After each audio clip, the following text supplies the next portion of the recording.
grande ville de Bretagne. Nous sommes dans une spiritualité partagée avec des différences. On a des rituels, on a des croyances. Je sais pas trop ce que ça veut dire.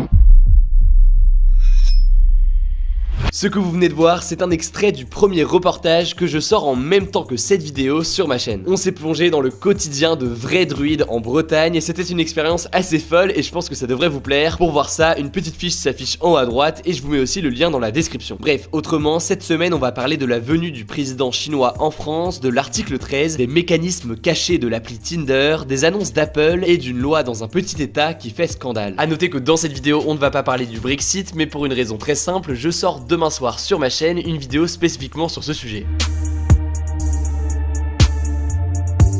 On commence donc avec la visite du président chinois Xi Jinping en France. Il a d'abord séjourné à Nice pendant le week-end avant de se rendre à l'Elysée lundi. Pour l'occasion, Emmanuel Macron a invité la chancelière allemande Angela Merkel ainsi que le président de la Commission européenne Jean-Claude Juncker. Cette rencontre entre les trois personnes les plus puissantes de l'Union européenne ainsi que le président chinois était très symbolique alors que les avis divergent sur le chantier des nouvelles routes de la soie. Les nouvelles routes de la soie, c'est un chantier lancé en 2013 qui consiste à construire des ports, des autoroutes ou encore des lignes de chemin de fer pour relier l'Asie avec l'Europe et l'Afrique. Ce projet crée des tensions entre la Chine et certains membres de l'Union européenne comme la France et l'Allemagne. En effet, plusieurs pays européens y sont plutôt réticents car ils y voient une tentative du régime chinois d'étendre son influence politique alors que d'autres comme l'Italie ont déjà donné leur accord et travaillent avec la Chine. Le président français a demandé à la Chine de respecter l'unité de l'Union européenne alors que le pays est accusé de diviser les pays européens avec sa politique d'investissement. Autre dossier sensible pour Emmanuel Macron, eh bien c'est la question des droits de l'homme en Chine. Là-bas, des minorités comme les Tibétains ou encore les Ouïghours, des musulmans turcophones, accusent la Chine de les persécuter. Plusieurs centaines de personnes ont manifesté lundi à Paris pour demander au président français d'aborder la question des droits de l'homme avec le président chinois. A noter au passage que concernant la situation terrible des Ouïghours, j'ai déjà réalisé une vidéo spécifiquement sur ce sujet, une petite fiche s'affiche en haut à droite pour la voir. Bref, pour revenir à cette rencontre, justement, le problème selon certains, c'est que les discussions étaient surtout d'ordre commercial. Pas mal de contrats ont été conclus et la Chine a notamment commandé 300 Airbus à l'Union européenne pour un montant estimé à 35 milliards de dollars. Le président français a tout de même assuré avoir transmis à Xi Jinping, je cite, les préoccupations qui sont les nôtres et celles de l'Europe sur la question du respect des droits fondamentaux en Chine. On va maintenant parler de la controversée proposition de directive sur le droit d'auteur, plus connue à cause de l'article 13, devenu récemment article